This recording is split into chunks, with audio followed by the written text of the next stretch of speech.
So click that checkbox and apply all that. And then if I click load texture again, you can see we have our textures.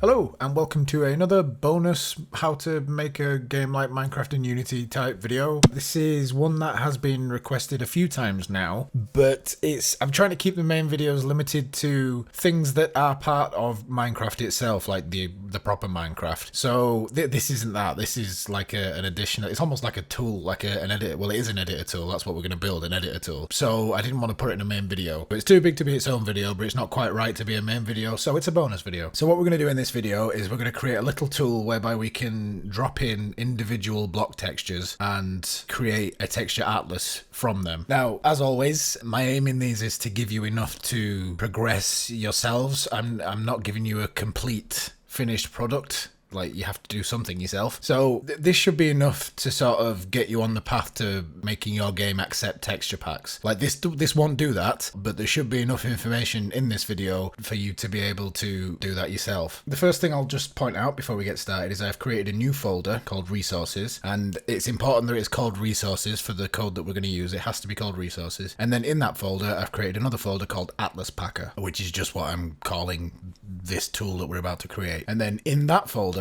I've put all these individual textures for. I've only put the textures that we've had so far. Well, actually, no, I added a few more just so you can see that it's definitely working. But these are just the individual textures, 16 by 16. Exactly as they were in the texture atlas before, but separated out into individual blocks. The idea being that you can just drop any in here and you'll be able to pack them into an atlas without faffing about with Photoshop or Microsoft Paint or anything like that. So let's get started. The first thing we need to do is create a new folder, and this folder needs to be called editor, and like the resources folder, it needs to be called editor. You can't call it anything else. And then we're going to create a new script which we'll just call Atlas Packer. And then we'll open that up. So we need to make a couple of changes here. Firstly, we need to say using Unity editor, and we need to change this to editor window. And then in here, we're going to create a new menu item. I'm just going to call it Minecraft clone. Obviously, if you've got a name for whatever project you're working on, feel free to call it that instead. And then underneath there, we want to create a public static void called show window. And then inside show window, we're going to say editor window dot get window type of, and then we're passing in this type. And what this does is when the request is put in to get this window from the menu, I'll show you the menu in a second, it will look for the window, and if the window doesn't exist, it'll create a new instance of it. If the window does exist, it will get that window rather than creating a second window. So if we just give it a second to load, you can see now we have this Minecraft clone menu up here. If we click that, we've got Atlas Packer. And if I click that, we have an empty window with nothing in it. That's because we haven't told it what to put in it yet. So let's tell it what we want in it. So first off, we're going to need a few values.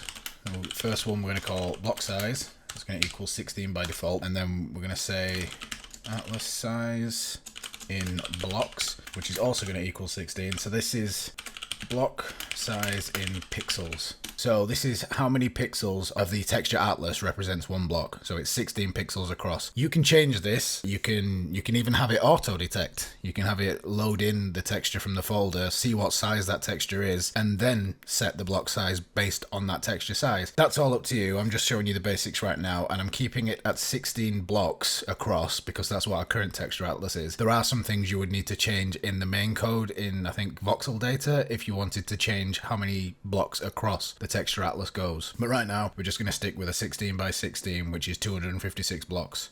And then we want an atlas size, which we will set in code. So if we go down here and we create a new void on GUI, and then this function is what is called in the window. So what we put in here is what will actually show up in that window I just showed you. And the first thing we're going to do in here is set that atlas size value, which just equals block size times atlas size in blocks. Next thing, we're going to give it a title. We're going to say GUI layout dot label, and then we're just going to say Minecraft clone texture atlas packer. and then we're going to say editor styles dot bold label. And what that's doing is, it's fairly obvious when you spell it correctly and it doesn't come up with an error. It's fairly obvious what it's doing. It's making the text bold. So if we go back in here now, we should at least have a title in our Minecraft window. There we go. That's a bit dull and it's not really doing anything. So let's get a bit more going on. So we have this block size value up here and this atlas size in blocks. So now what we can do is we can say block size equals editor GUI layout dot int field. So this means this is going to create an int field where we can input an integer in that window, and whatever we set it to, it will set this block size to that value. And then we give it a label, which we're just going to call block size, and then we give it a value that it is set as. So this means that when it is set, it sets block size, and when it needs to update, it updates the value in the int field using the block size value. And then we're just going to copy that, and this time obviously we're going to change it to atlas size in blocks.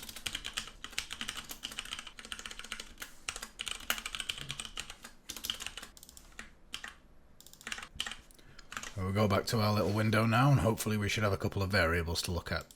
There we go.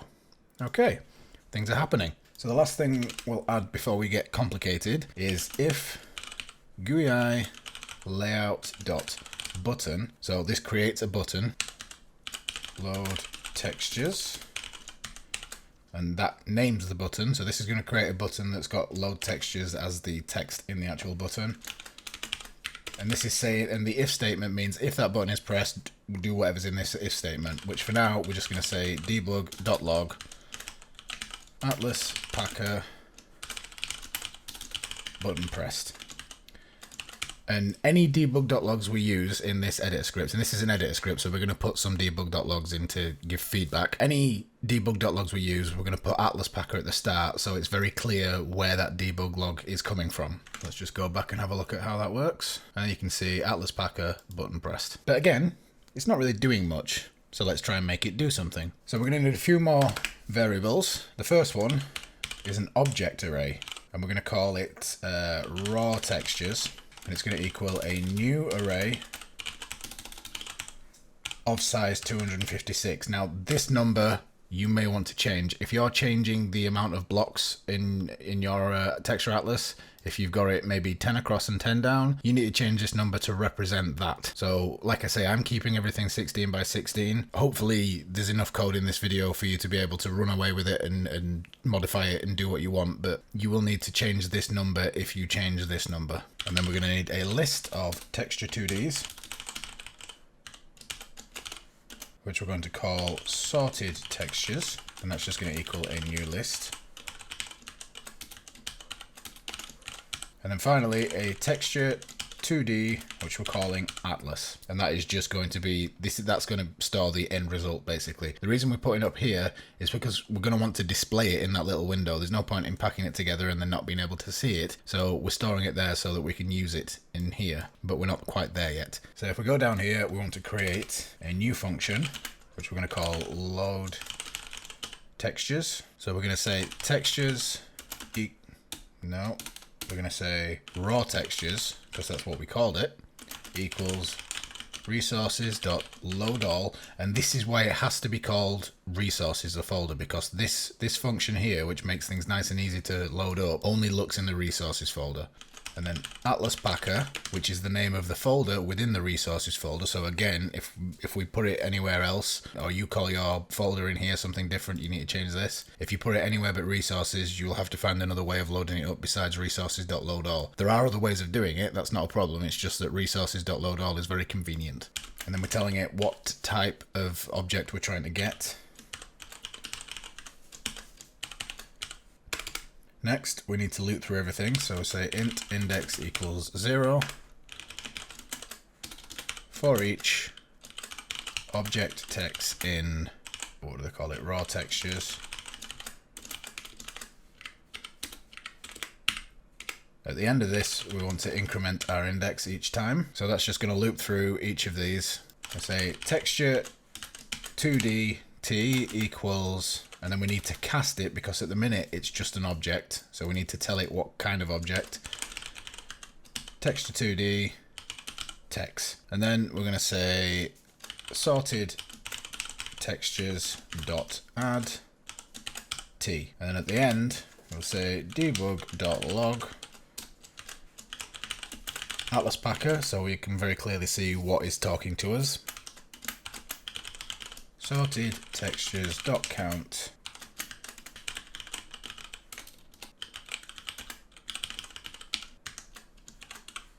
And then if we go up here, and we'll just replace this. So if we go back in here now, we should get a little bit of feedback when we click this. 24 textures successfully loaded. Now, you may be wondering one thing, which is why have I bothered to put all of these objects into a list called sorted textures, rather than just using it directly? Well, the reason for that is because we may sometimes need to do some validation. As in this case, if I go into my resources and Atlas Packer folder, you can see all of these are fine, but right at the end here, there's this icons for picture, which is just, I think I grabbed it off the internet somewhere, which is not 16 by 16. That's going to cause problems if we try and wrap that into our texture atlas. So that's exactly what we're doing here. What we're going to say is if t.width is equal to block size and t.height is equal to block size, then add this.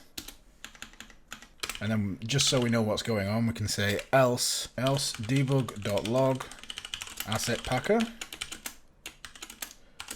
And then we get the object, not this texture 2D. We need the object up here to be able to get the file name, or the proper name of the object, sorry. Text.name plus more string, incorrect size,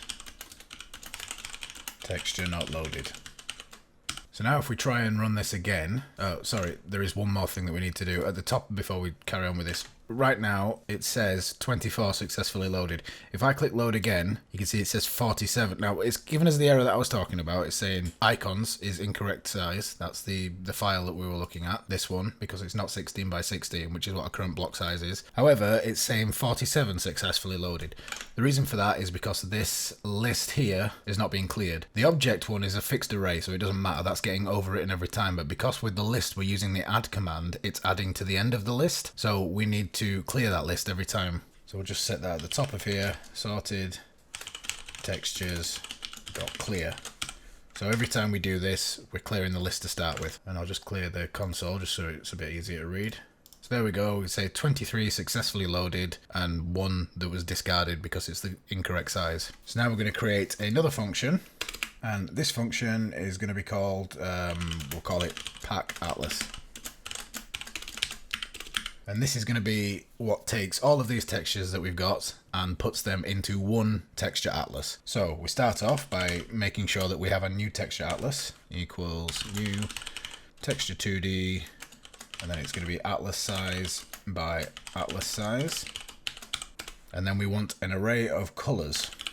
Now, the way that we set a texture is by giving it an array of colors. For some reason, even though the texture is height by width or width by height or whatever, the array that we set it with is one-dimensional. It makes it a little bit tricky to set everything, but fortunately I've already worked all this out for you. So new color, and to get the size we need atlas size times atlas size, and we need to give that a name, sorry, pixels, because that's what this is. And then we need to do a loop through all of the x and y positions. So int x equals 0, x is less than atlas size, x plus plus, and then we'll just copy this because I'm terrible at typing, so the less I have to do it the better.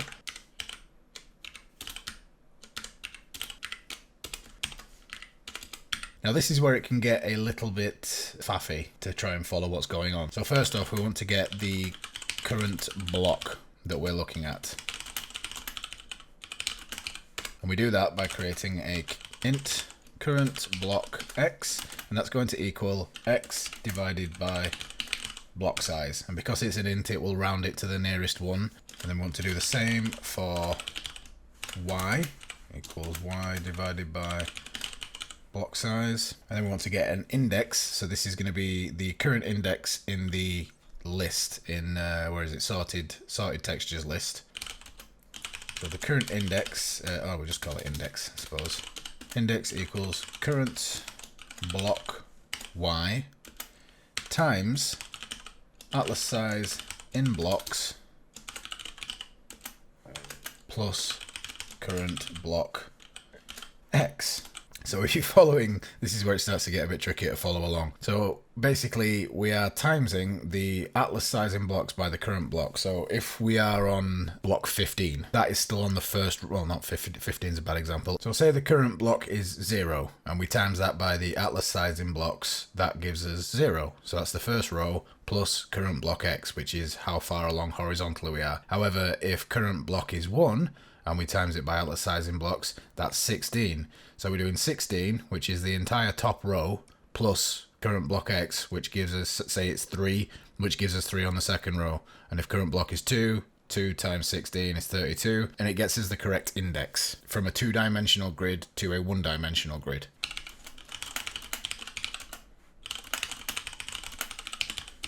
So to get the pixel in the current block that we're looking at, because remember we're not working through this like block by block, we're doing an entire line of pixels across the entire texture atlas, and we're having to pluck from different textures each time. So we need to keep track of which pixel within each block we are looking at.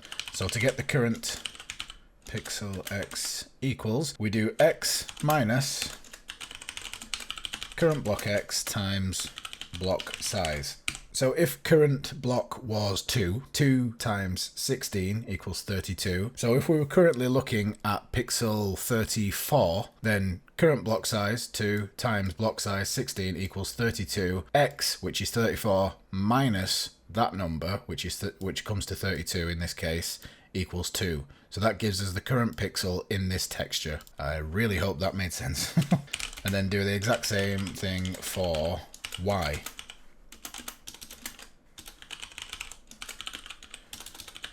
Current block Y times block size. Because you may not have put 256 textures in the folder, we need to make sure we've actually got textures before we try and get the color from them. So we'll say if current index is less than sorted textures dot count, then we're going to say pixels, and then we need, this gets tricky again. Basically textures start from the bottom left. If we just did the same thing we did here, so if we just did Y times atlas size plus X, it would work, but everything would be upside down because we're starting from the bottom and working upwards. Like as we look at it, it always starts 0, 0 is the bottom left hand corner. So X works as you'd expect, but Y goes sort of back to front from what you'd expect. So we need to reverse that. So the way we're going to do that is by saying atlas size minus Y, but then we also need to minus 1 because when you're working with an array, you start at 0 and you go to the length of the array minus 1. So that gets us our value in the pixels array. What have I done here? Oh,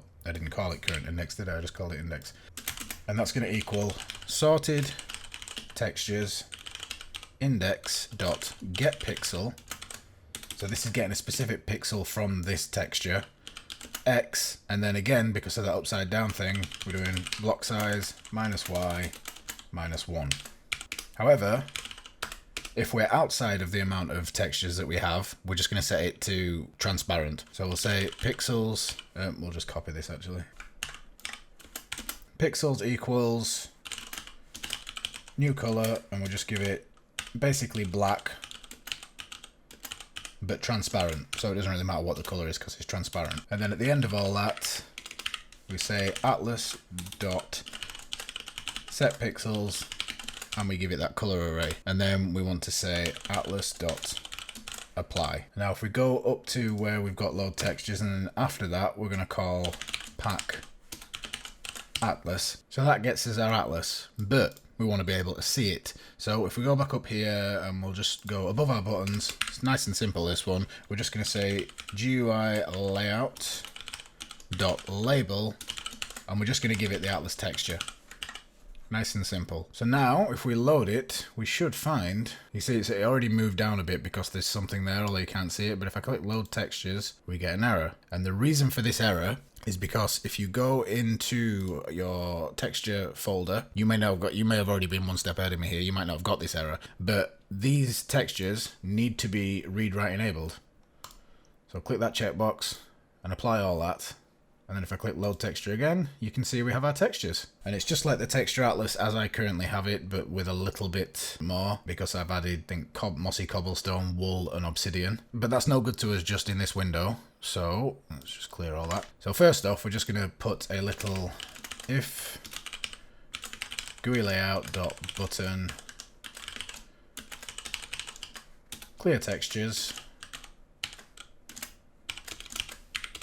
And then we'll just go down here and steal the, where is the code? There, we'll just steal this, and that will set our texture to 0. And then we're going to put some debug logs so we know what's going on. So Atlas Packer textures cleared. Again, you can call these whatever you want. It's just to keep everything nice and easy to understand.